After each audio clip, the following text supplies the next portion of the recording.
welcome back, timekeepers. Just want to talk about Love and Marriage Huntsville. This is episode 10. I think it's season 9, episode 10. Marsoilder versus Melometers. Okay. The first scene. Now, I didn't take no notes, but I was really, thinking about this first scene with Christopher and Nell. They meet at this pizza place. Well, they're not meet. They're actually go to this pizza place, I guess, for lunch, dinner, whatever. And they're sitting down, they're talking, and they try to get into casual conversation. And Christopher talks about how he's excited about his new office, setting up his new brokerage firm. And he said he was looking for Lance. I don't know what Lance does, but evidently Lance is supposed to be giving him an estimate on something. So it has to be something with, I guess, construction, maybe it's painting. I don't know what it is. Maybe he just guts it out. I don't know, but he hasn't given him an estimate yet. Nell says, well, he's booked and busy, so he'll get to you, I guess, when he can. She said, but I want to know what you think about Martell's open house.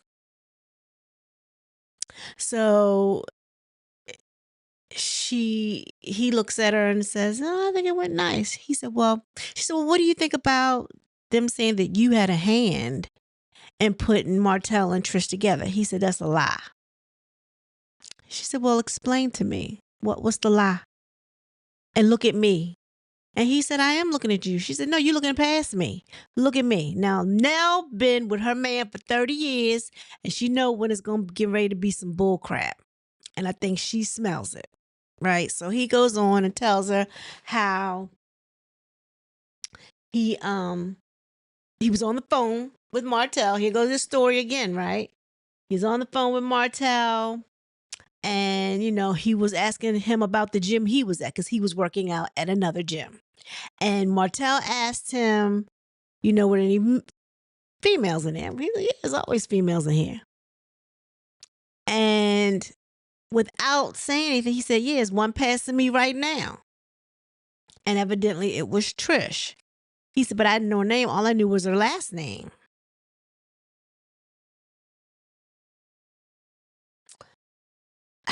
So he looked Trish up by her last name. He said, well, how'd she look her up? He seen what he looked her up while we were on the phone. And Nell said, well, how he look her up just by her last name? He said, you said you didn't know her, but you knew her last name. He said, yeah, because we're family. She's on my mother's side, my grandmother, and all the whatever second cousin to the left, or whatever he was trying to say. And her thing was, how did he look her up so quickly? He said, y'all was really scavenger hunting, wasn't y'all? Is that what y'all do? And Chris was like, no, that's not what we do. He was like, it's only that one time. I'm like, my side eye is looking at Chris real strong right now. I don't believe him either, Nell. And yes, that's what they do. Okay. And he hooked that up. Now, mind you, in the last episode, and you know what? The last episode, he said that.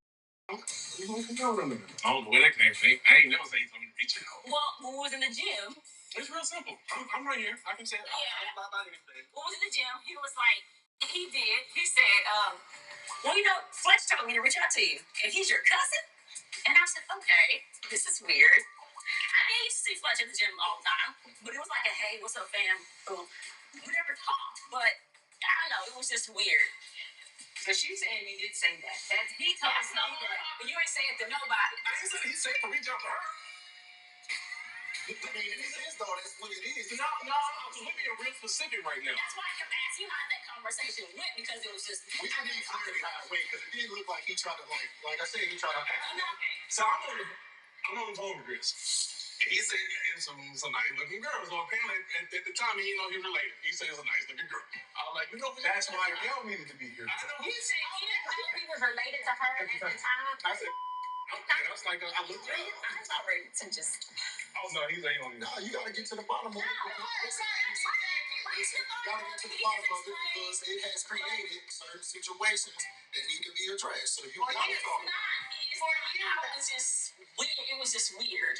We thought it was weird because of your relationship with Melody and Martell. Exactly. When we were told about it, we felt like it was a little, unfriendly. Chris, how do you remember it happening? Pretty much makes sense. I seen Trish in the gym working out, yada yada yada. I was on the phone with Martell. And he's like, are some women up there? Yeah, there's always women there. There's nice looking women there. Hell, she's nice looking. And he's like, well, who is she? I think her name is Trish. Oh, Trish, what? I don't know. What she look like? Yeah, what she look like? Tell me what she look like. And that was pretty much it. I haven't heard anything, had never said anything else to him about it. None of that. He didn't know anything. He ain't know anything. Bull crap. Because Martell just came out and said he didn't even know she was his cousin at the time. Different story. Then he said, I think her name is Trish. Don't know. Trish who? I don't know her last name. Okay, so now in this episode, all he knew was her last name. And that's how he looked her up. And they found her via social media. Get the hell out of here. I'm not believing this whole story. This whole story is trash. And Nell knew it was trash. And come again, Chris. Come again. Because your true colors are starting to shine through. And I'm starting to think that y'all are just up to no good together all the time. All the time. But they say once a cheater, always a cheater. Now, I know Chris cheated on Nell back in the day. And I'm not saying he's doing anything now. But like she said, men will be men, right? And I didn't like the fact that he came back at her and said, well, women will be women. Well, yeah, they will be. But this is not what we're talking about. We're talking about this right here. And he said, and then he tried to turn it around on her like gaslighting, here we come. Well, you always talking about somebody's handsome and you are. She said, I'm not saying that. But she ain't trying to set nobody up with anybody either, especially the couple that we are trying to mentor back together. Okay? She said that Martell was handsome. She said that Ken was Megatron. And who else was she? Oh, Moses. She said Moses was handsome. But she ain't trying to hook him up with nobody. She just a compliment. It'd be one thing if he said, oh, yeah, my cousin Trish is here. But, she's, or somebody else, But he tried to hook that up. He knew who she was. That's why he said that's Trish. Because if you didn't know anybody, how you going to hook somebody up you don't know? How you going to do that? Martell runs his mouth too much. At the same token, he said, oh, he didn't know nothing. He didn't even know he was his cousin. Yet, in the gym, when they do the flashback, he said, oh, yeah, Chris told me to reach out to you. What? Which is it? Tell the truth. Tell the real story. And was this during the time when Mel and Martell were still together? I have a sneaky suspicion that they had not separated yet. The timeline ain't timelining, and their story ain't right. And I feel like the story ain't right because people weren't broke up. Maybe they were on the verge. Maybe they were right there on the edge, but they were still together and they were still in that house. I believe that. And it's getting ready. That's my belief. I am entitled to my opinion. Okay? That's my opinion. I feel like Mel and Martell were still together. They might have been on the outs, but they were still together under the same roof. I feel like she hadn't left yet. Trish don't know what time of the year it was. She don't know what driveway she rode up. She don't know what color the house was. Her story ain't right neither. Chris don't know whether he knew her first name or her last name. Don't know how he found her so, quickly on her social media. Her social media, I think, handle, unless it's changed. He said Instagram. I don't even think it has her name in it. I don't think. Let me see. I follow her, so I don't know. Let me see. I can tell you. Uh,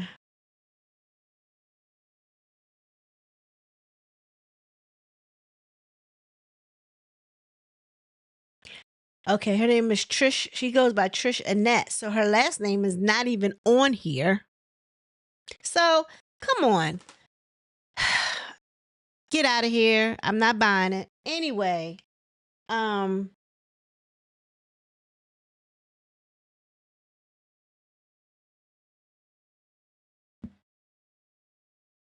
she goes into, after they talk about that fiasco, because that conversation was going nowhere. She talks about how she wants to talk to Mel because she says she tries not to bring her up too often, but she is still upset about the fact that she kind of downplayed their role in trying to, if not mentor her, their friendship or whatever Mel wants to call it. 'Cause she says she spent nights over there till the sun came up talking to them. But Melody, and I'll get to that part when the scene comes, but she basically says she didn't look at it that way because I felt like you all were there to talk to Martell because Martell was in the wrong, which he was. And I get that. I really do. I understand where Melody's coming from too.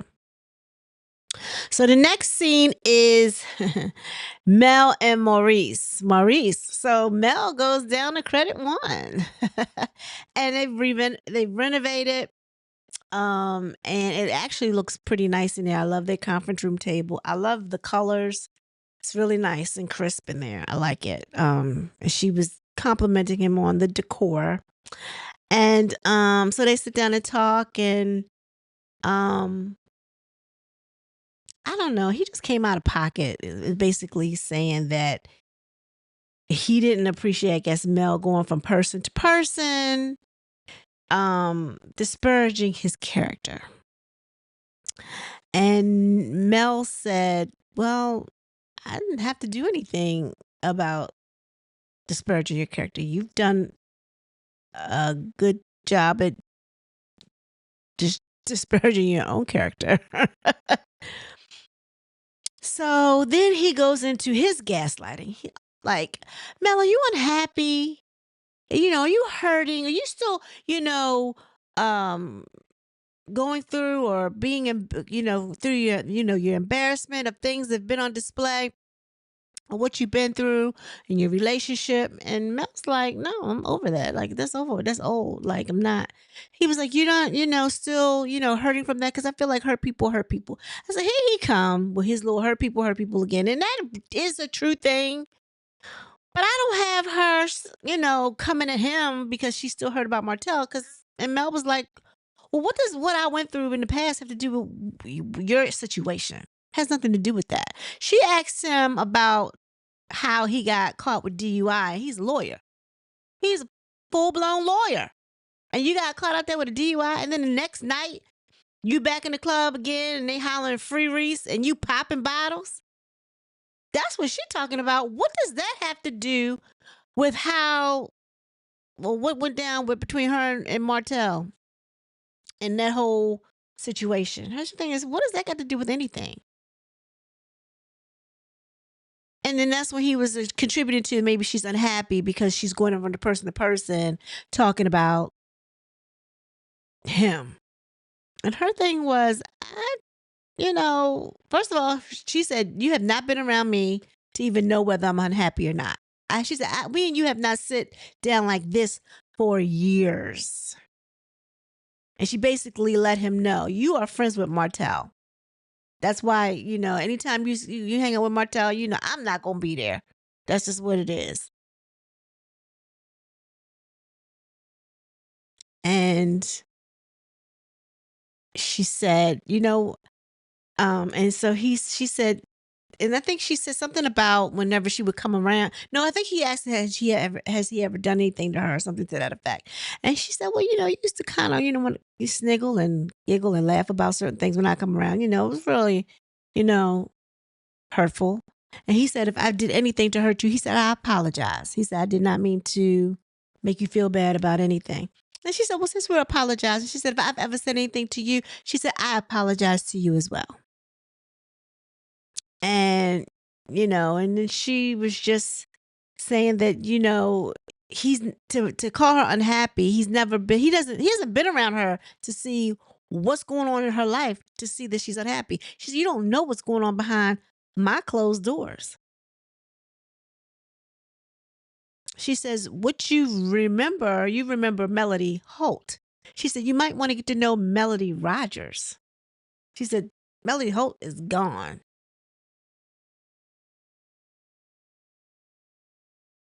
And then he had the nerve to come back at her and says, you know what, Mel? I thought you were infallible. He said, you really are human. And she just said, sometimes. I thought that was a cute little scene, actually. So the next scene was Chris, Marquez, and Marcel. And they know, and this must have been the same weekend as their Trish and Ken's cookout. And they found out that Marquez was still in town, so they wanted to hook up with him. So they meet at this Mexican restaurant. And they all sit down, and Marcel basically said he was just trying to get the story, like what's really going on, because they caught his attitude as he was coming in the cookout, and evidently he came in with, must have been a chip on his shoulder or whatever. But he's led by his emotions. He's all over the place type thing. And I think they asked, what triggers you about Ken and Trish? He was like, it's not really about Ken and Trish. He said, y'all weren't around, or y'all don't know about the details of the trauma that was put on me prior to, I guess Ken and Trish getting together. And Marceau was basically like, but you left. You left. You took a break and you left for you. He said, my thinking, and I guess he gave him his opinion. He said, my opinion is that you thought that you had Trish in the palm of your hand, and you felt like if once you left and you came back, you would step right in and pick up where you left off. Because he probably has done that their whole entire relationship. Left and came back, left and came back. They were high school sweethearts and they had been together for years. But once Ken came in and wanted to devote himself to Trish, it was some type of stabilization for Trish and the kids. So it wasn't no room for him to come back. So Marceau said that's basically what happened. So in the midst of his conversation, he said, I met Mel for the first time. He said, she's really pretty. She said, she's really nice and, really pretty in person. He said, he going to ask Marceau, you think, he said, and then no, after he said he had met Mel for the first time, Chris chimed in, he said, no, he hit on Mel. And he was like, no, what did he say? No, he said he tried to hit on Mel. And he said, no, I did hit on her. He said, do you think, he goes, turns back towards Marceau, and he goes, do you think Marcel would have a problem with me asking her out? He said, well, they're not together. And he said, can you hook that up? And Marcel said, how can I hook that up? How can I even hook that up? And he said, never mind, I'll figure it out. Melanie ain't thinking about you, Marquez. She's not thinking about you. First of all, you need to get yourself together. Financially, mentally, spiritually, you need to get yourself together in order to even look at Melody. Anyway, so the next scene is Melody's event, the Mimosas with Melody. And everyone from the cast showed up, except for Letitia. Marceau explains that she was in Las Vegas. She was in Sin City with the person that created the sin, her mother. I said, you know what, Miss Wanda. I love Miss Wanda though. Miss Wanda's a trip.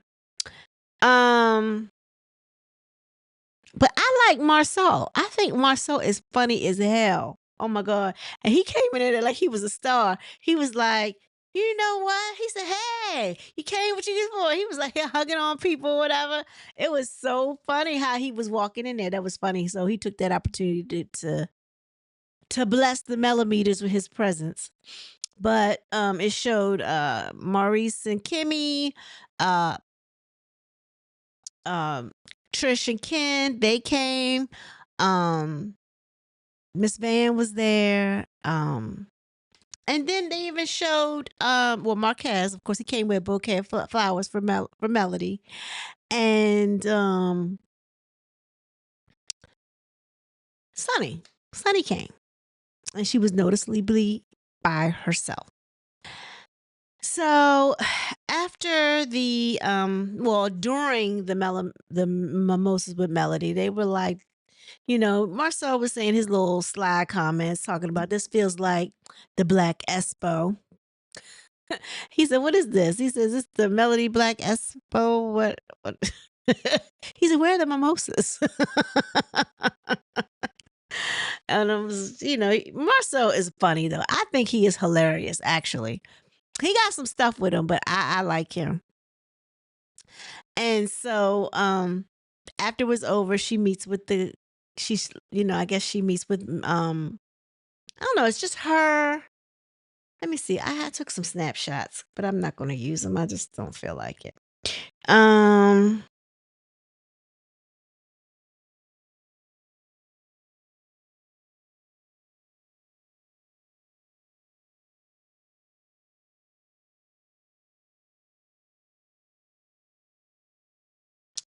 Okay, so during I don't know if it was a break or after it was over, Marquez walks over to the table where Kimmy and Maurice and Ken and Trish are. And he's saying hello, and he comes across real awkward. He's like, hey, like he didn't know what to say, like he doesn't know, and they're like, hi, whatever. He gives everybody, he daps everybody up, but he tries to come over and be really nice, and he comes across really, really nice.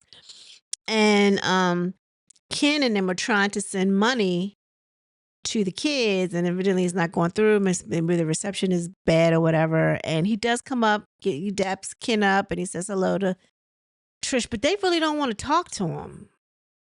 And I don't know. It seemed a little weird, but they explained to Maurice and Kimmy that, yeah, he's nice in front of y'all or whatever, but he'll text me and say, I still don't like that effing ninja, blah, blah, blah, blah, blah. And they're like, what? But I don't know. I think it goes both ways. I don't really know. But anyway, the event is over, and Melody and Sunny are talking in the hallway, and I think Maurice and Marquez are out there in the hallway.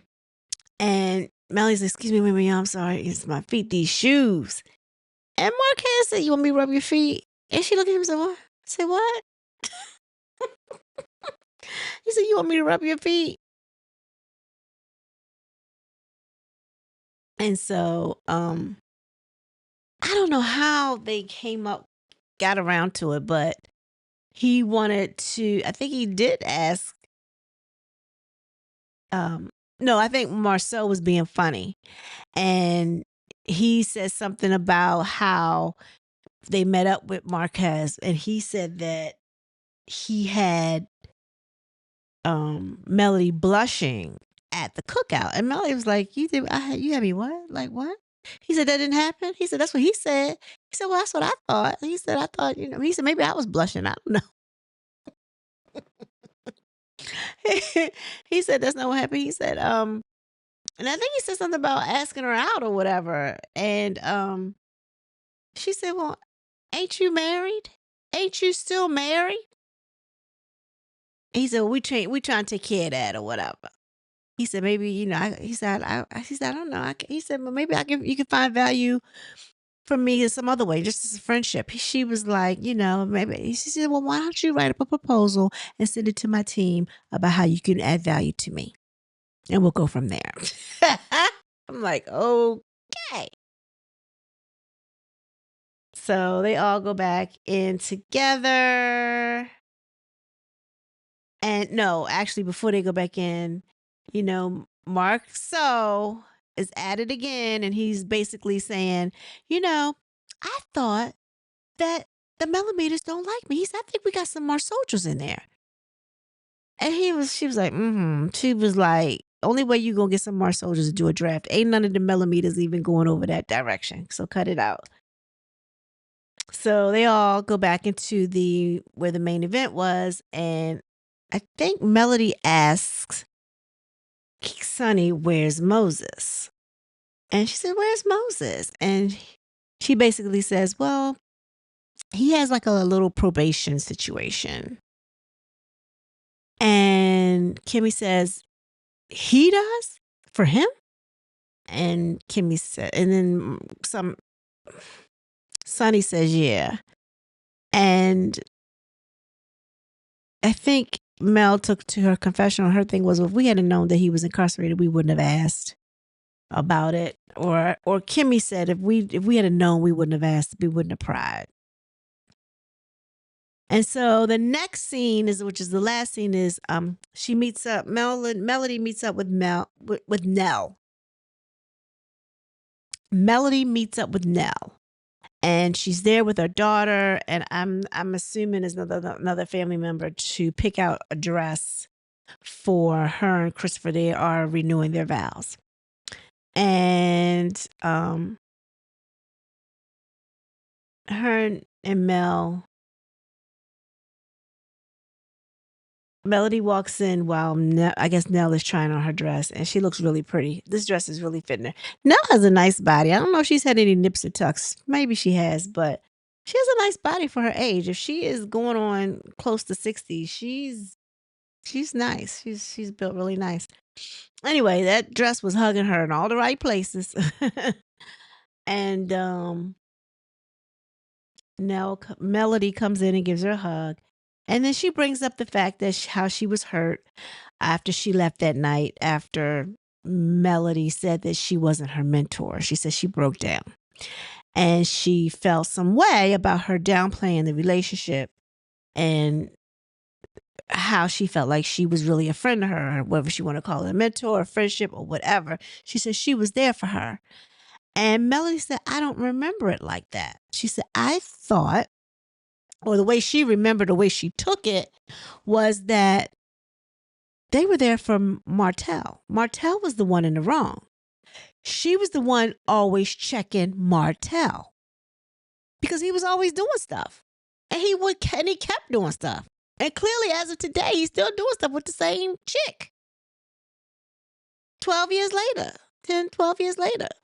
So, stuff ain't worked. But she felt some way about it. And so she said, well, I'm upset at the fact, Melody says, I'm upset at the fact that you feel upset about that. She said, because you could have got an apology 6 weeks ago. And she said, and I'm sorry. And Nell said, well, I'm glad that you said that you were sorry. And that's how it goes off. But just to go back one more time to the very first scene, Chris, Fletcher, I got my eye on you. And I'm going to put the side on you because I feel like your true colors are coming out. I believe y'all peruse the gems for your women. It makes a lot of sense now, because remember how Miss Arion would come on her live, and she'd be on the treadmill, and she'd be there working out with Martell. Martell was perusing the gems for his women. He wants somebody that's kind of fit, that works out or whatever. He was perusing the gym for his women. Arion caught on to that. That's why she was there. We don't see her in the gym no more. I'm not saying she don't go, but we don't see it. She used to come on live, and they would call themselves working out together. And then remember we got that story about him and her getting into an argument at the gym? It's a possibility that that might be true. Only because if he was there flirting and trying to find people at the gym, Arion might have caught wind of him trying to holler at somebody. Just saying.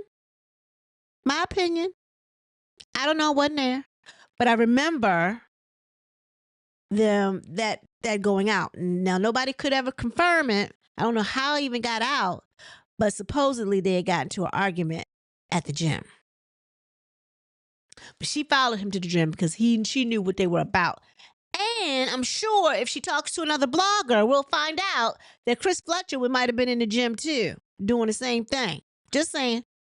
Just saying. Because Martell runs back and tells Arion everything.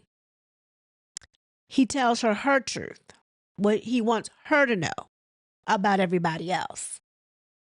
That's all I'm saying. And I'm sure she knows some stuff about Chris Fletcher too. Now, if you saw Trish, if I saw Trish walking past me and I had to have to describe her to somebody, I'd be like, shit, she got a body and a half. So I know what he said. He talked about, I didn't say that she, had curves or muscles. I didn't say, yes, you did. Yes, you did. You said that shit, Chris. Because I would have said it. She bad. I would have said it. Yeah, she got a body and a half. I mean, I ain't, hey, it is what it is. She got it going on. Okay. From the neck down, she got it going on. She's not bad on from the chin up either. It depends on how she wears her hair, because all them hairstyles don't agree with the shape of her face. But for the most part, she's not bad looking. She's okay. But her body, I have to give it to her hands down. And Chris can't sit up here and say he wasn't describing her, because he did. And he probably, after he found out she was a cousin, said, well, I can't do nothing with her, but there you go, Martell. I had to live through you. No, I'm joking. Anywho, with that being said, y'all, please leave comment down below. Tell me what you think about this episode. Tell me what you think about that Christopher Fletcher. Tell me what you think about that whole scenario. A mess, right? Tell me about that gaslighting stuff that Maurice was doing or trying to do with Melody. Melody wasn't buying it. Like, go ahead. I ain't hurt. Don't be trying to act like the reason why I'm coming at you and asking you about your DUI and your behavior because I was hurt 4 years ago. 3-4 years ago. How long they been divorced? Get out of here, Maurice. Get out of here. Anywho. With that being said, y'all, I want everybody to be blessed. Before you leave the building, like this video. Peace.